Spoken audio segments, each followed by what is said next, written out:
국제문제평론가 인문결연구소 임상훈 소장 어서 오세요. 네, 안녕하십니까? 레바논 베이루트 폭발, 트럼프 대통령은 뭐 공격이다 이런 말을 했는데 네. 외신들 보도는 어떻습니까? 뭐 말씀하신 것처럼 트럼프 대통령은 그 끔찍한 폭탄 테러를 받은 것 같다 이렇게 말을 했죠. 일부 장성들이 그렇게 보고 있다 이렇게 말을 했는데, 근데 국방부에서는 좀 다릅니다. 그 베이루트에서 공격 징후가 없었다. 네. CNN 보도가 어떻게 나왔냐면은 그 국방부 역시 관계자 말을 인용을 해서 공격으로 볼 단서가 없다.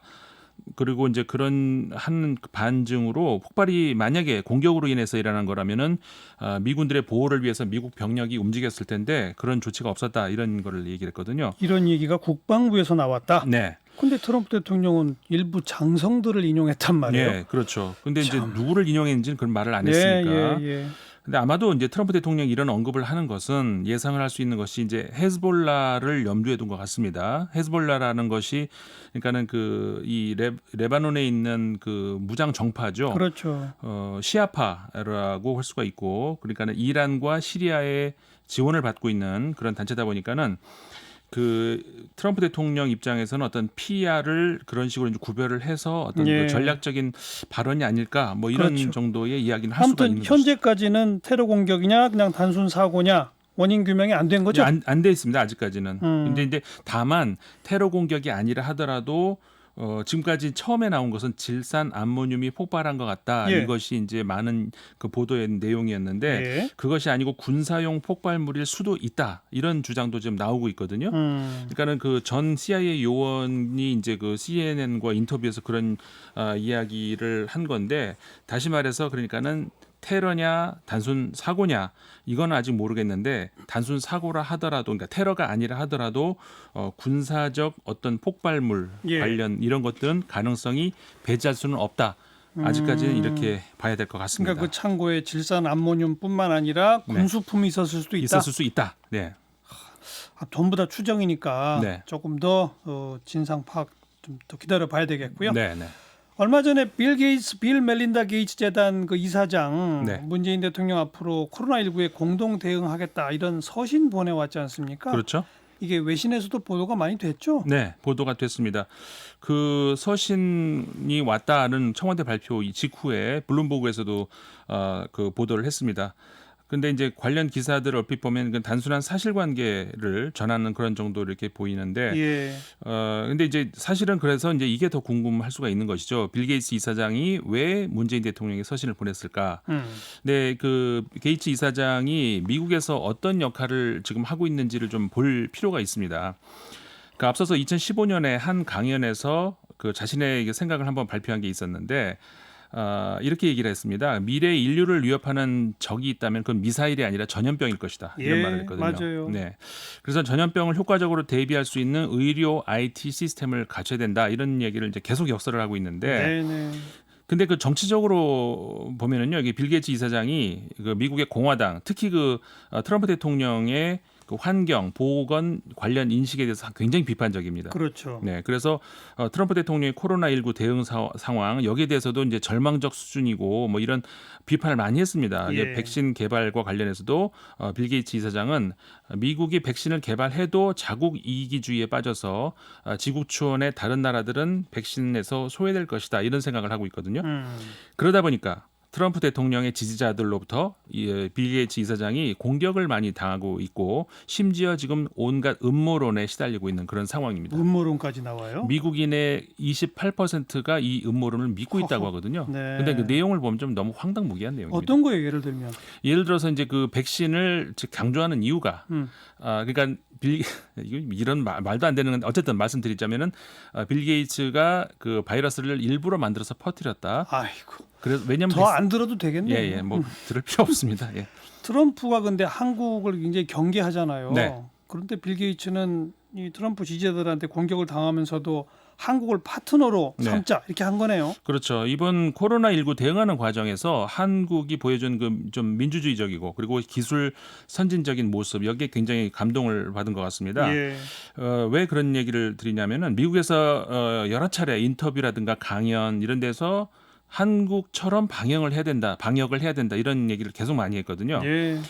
그 대표적인 것이 지난 4월 초 The Daily Show라고 하는 데 출연해가지고 한국을 본보기로 삼아야 된다 이런 주장을 했는데 예. 그리고 나서 며칠 후에 직접 문재인 대통령에게 전화를 했죠. 그랬죠. 예, 그리고 나서 코로나19 그 백신 그리고 치료제 개발에 한국과 협력하겠다 이런 얘기를 했는데 예. 그로부터 딱 한 달 후에 KT에다가 그 감염병 연구 명목으로 3년간 총 120억 원의 규모의 투자를 약속을 했었죠. KT. 네, 그러니까 인공지능 기반의 감염병 조기 진단 시스템. 그렇죠. 그걸 KT가 만든다. 그렇죠. 그 알고리즘을 이제 개발하고 예. 이런 것들을 이제 그 자금을 빌 게이츠 이사장이 대고 예. KT가 이제 그걸 이제 연구를 한다. 뭐 이런 내용인 거죠. 예. 3년간 120억 원이면 뭐 솔직히 재단 규모에 비해서 그렇게 큰 돈은 아니긴 그럼요. 합니다만 예. 그래도 그러니까 빌 게이츠가 한국에 거는 기대는 바로 이런 기술 분야입니까? 그렇죠. 그리고요. 그 기술 부자가 하나 있고 또 하나가 뭐냐면은요. 그 미국을 포함해서 아까도 잠시 말씀드렸습니다만은 이 선진국들이 지금 백신 개발을 하지 않습니까? 예. 근데 백신을 개발해 놓고 자칫 백신 이기주의로 흘러서 이 국제 사회에서 심각한 분쟁의 소지가 될 수 있다고 생각을 하는 것이죠. 그럴 가능성도 있죠. 예. 그러니까 이거를 지금 총 그 미국 같은 경우도 그 나오는 대로 바로 확보를 하겠다고 하지 않습니까? 맞아요. 예. 선구매도 하고 있잖아요. 그렇죠. 이제 그런 것 때문에 이게 이제 심각한 국제 분쟁이 될 수 있다. 이렇게 이제 빌 게이츠 이사장이 생각을 하고 있는 건데 예. 다시 말해서 그러니까 지구촌 모든 국가들이 백신 혜택을 얻을 수 있도록 이 민간 국제기구, 이거는 뭐 게이츠 이사장 거는 아니지만은 민간 국제기구를 포함해서 여러 기구들이 모여서 코백스라고 하는 어떤 시스템을 지금 운용을 하고 있습니다. 아하. 그런데 이 코백스 시스템에 한국이 굉장히 힘을 실어주고 있는 나라 중에 하나거든요. 그 코백스가 백신 공급 시스템. 예, 예. 여러 단체가 이제 모여서 알겠습니다. 하는 겁니다. 그리고 빌 게이츠 재단은 이 시스템에다가 큰 재정적인 지원을 지금 하고 있는 거고요. 네. 그러니까 결국 게이츠 이사장이 문재인 대통령과 함께 일부 선진국들의 백신 이기주의에 맞서서 백신 민주주의를 실현하기 위해서 손을 잡았다. 이렇게 할 수가 있다는 것이죠. 이게 더 훌륭한 소식이네요. 그렇죠. 지난달 말 미국의 뉴스위크지가요. 이 관련 기사를 냈는데 그러니까는 그 아까 말씀드렸던 백신 선진국이라는 것이 미국, 영국, 중국, 러시아 이 네 나라가 지금 코로나19 백신 개발의 선두권에 있다는 거거든요. 근데 이 네 나라 외에 하나를 더 언급한 것이 뉴스위크가 한국을 언급을 한 겁니다. 예. 그러면서 빌 게이츠 이사장은 한국과 합동으로 역시 백신 개발을 서두르고 있다. 이렇게 얘기를 하면서 빌 게이츠 이사장은 한국 정부와 협력해서 전 세계의 어려운 상황에 처한 사람들에게 혜택을 주기를 기대한다고 말했다. 이런 내용을 전했습니다. 백신 내 국경에 따라서 우리 국민들만 백신 맞게 하겠다. 이거를 허물어 버리자. 그렇죠. 한국과 손잡고. 그렇죠. 그다음에 일본 제철 우리 공시송달 네. 이루어지고 있잖아요. 그렇죠. 그다음 일본 내부의 보도가 어때요? 보도가 우리 예상할 수 있습니다만 많이 나왔습니다. 그 보복 조치가 나올 것이다. 이런 일본 언론들이 이제 그 예상을 하고 있고요. 다수 일본 언론들은 예상 가능한 일본 정부의 보복 조치로 관세 인상 그리고 송금 금지, 한국으로 향하는 송금 금지, 비자 제한 이런 것들을 들고 있고요. 예. 그 대표적인 극우 성향의 신문이죠. 산케이 신문이 5일자 사설을 통해서 이런 적극적인 주장을 하고 있습니다. 일본 기업의 자산이 부당하게 빼앗긴다면 엄격한 대한 제재를, 그러니까 한국에 대한 제재를 단행해서 한국이 사죄할 때까지 풀어줘서는 안 된다. 이렇게 주장을 했습니다. 그리고 진보 성향의 마이니치 신문은 역시 5일자 사설에서 일본 정부는 자국민 재산을 보호해야 하기 때문에 대응 조치를 하지 않을 수 없을 것이다라고 하면서도 한국도 이를 알고 있었을 것이다 이렇게 전하고 있습니다. 그러면서 한국을 향해서는 삼권 분립 차원에서 사법 판단에 개입할 수 없다고 말을 하지만은 국제 관계까지 사법 판단이 미치지는 않는다 이렇게 주장을 하면서 예. 한국 정부가 좀 나서야 된다 이렇게 말을 하고 있고요. 예. 일본 정부를 향해서는 강하게 요구를 하는 건 당연하지만 동시에 조용한 환경을 만들기 위해서 협력의 자세도 소중하다 이런 얘기를 해놓고 근데 있습니다. 이미 일본이 우리한테 수출 규제한 게 1년이 지났잖아요. 지났죠. 그 1년 후 사이에 우리 한국 대응 이런 거 등등도 다 외신 보도 타고 있지 않습니까? 네, 그렇죠. 대표적인 게 중국 인민망이 지난달 30일자 보도한 내용인데요. 인터넷팡이라 이거 인민일보의 그 인터넷팡이라고 할 수가 있죠. 이렇게 얘기를 했습니다. 일본이 수출 규제 조치를 취한 지난 1년 동안에 일본 수입품에 대한 한국의 의존도는 높아지기는커녕 오히려 낮아졌다. 네. 이렇게 얘기를 했고, 그래서 2019년 한국의 일본에 대한 수입 비중은 한 자릿수로 줄어들어서 총 수입 규모의 9.1%에 그쳤다. 이렇게 이 신문이 전했습니다. 예. 인민망은 그래서 일본 정부가 2019년 수출 규제를 실시하자마자 한국 정부가 민간과 협력해서 핵심 상품 국산화를 가속하고 수입 다양화 등의 이제 방식으로 이제 국내 물품을 안정화했다 이렇게 평가를 하면서 예상과 달리 한국 기업에 대한 부품 공급이 이전과 크게 달라지지 않았다.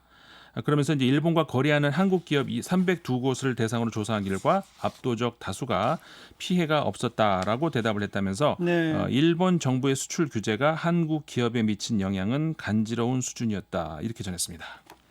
간지러운 수준이요? 예, 그러니까 솜방망이다 뭐 이렇게 할 수도 있는데 네. 간지러운 수준이다 뭐 이렇게 표현이 번역될 것 같습니다. 그러니까 이제 일본이 무슨 뭐 추가 엄격한 제재 거론해도 별 방법이 없을 거예요. 네, 그렇죠. 자, 미국의 그 트럼프 대통령 지금 대선 열세 만회하기 위해서 한반도 문제를 막판 뒤집기 카드로 택할 가능성이 크다. 네. 이런 보도도 또 나오죠. 네, 홍콩의 사우스 차이나 모닝 포스트가 지난 3일 보도한 건데요. 예. 미국의 트럼프 대통령이 11월 대선 앞두고 김정은 북한 국무위원장과 깜짝 정상회담을 할 가능성이 있다 이런 내용을 전했습니다. 그러니까는 최근 미국 워싱턴 정가에 그런 소문이 돈다고 하거든요.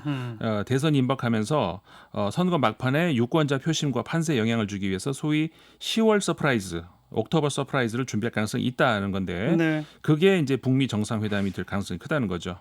사실 우리 뭐 보도가 많이 됐습니다만 최근까지 여론조사에서 그 민주당의 조 바이든 후보에게 많이 밀리지 않습니까? 그렇죠. 그래서 막판 뒤집기를 할 수 있는 카드가 바로 이 카드가 될 수 있다는 건데 지난달 미국의 아메리칸 컨서버티브라고 하는 시사지에 글을 제기했던 그 미국 국익연구소 한국국장 카지아니스 국장의 글을 언급을 하면서 북한과 협상이 타결된다면은 김정은 국무위원장이 기차나 비행기가 이동할 수 있는 그 범위에서의 거리의 한 곳에서 3차 정상회담이 열릴 수도 있다 이렇게 밝혔습니다. 지금이 벌써 8월 그죠? 10월이래 봐야 뭐 얼마 안 남았죠. 가능할까요? 시간상? 어려운 거라고 할 수가 있죠. 예. 옵션이 쉽지는 않은데 어려운 이유가요. 그 트럼프 대통령에게 남은 가능성이 진짜 너무 없다 보니까 이런 이제 가능성이 나오고 있는 건데 예. 사실 지금 지지도로는 뒤집기가 불가능하지 않습니까? 그렇다고 이제 다른 거, 그러니까 미국 코로나19를 잡기를 했나, 또 경제 성장률 2분기 지금 발표된 거 보면 충격적이거든요. 마이너스 30몇 퍼센트 그렇죠. 나왔잖아요. 예. 그래서 이제 그런 거. 그다음에 그 외교 문제도 사실 다른 데서는 다른 반전을 일으킬 수 있는 가능성이 전무합니다. 그나마 한반도 문제가 트럼프 대통령 캠프 입장에서는 조금이라도 가능성이 있다는 그런 건데 문제는 중국이라는 거죠. 예. 왜냐하면 지금 중국과 미국 간의 관계는 최악 상태 아니겠습니까? 그렇죠. 그런데 트럼프 대통령에게 유리한 북미 정상회담을 중국이 용인을 하겠느냐는 것이죠. 용인이 아니라 말리려 들겠네요. 그렇죠. 네. 그래서 그 사전에 만약에 그런 계획이 진짜 있다면은 중국과의 관계에서 어떤 실마리가 나와야 그다음에 북미 정상회담도 어떤 풀리지 않겠느냐. 근데 시간은 지금 8월인데 10월까지 글쎄요. 좀 어렵지 않겠는가라는 생각이 듭니다. 네, 중국이 트럼프 대통령 재선에 도움될 일을 할 리가 없죠. 그렇죠. 우리 정부도 새로 뭐 통일부 국정원 인사했는데 트럼프 이후를 내다보고 포석을 깔아야 될 것 같습니다. 네, 그렇죠. 여기까지 국제문제평론가 인문결연구소 임상훈 소장이었어요. 수고하셨습니다. 네, 고맙습니다.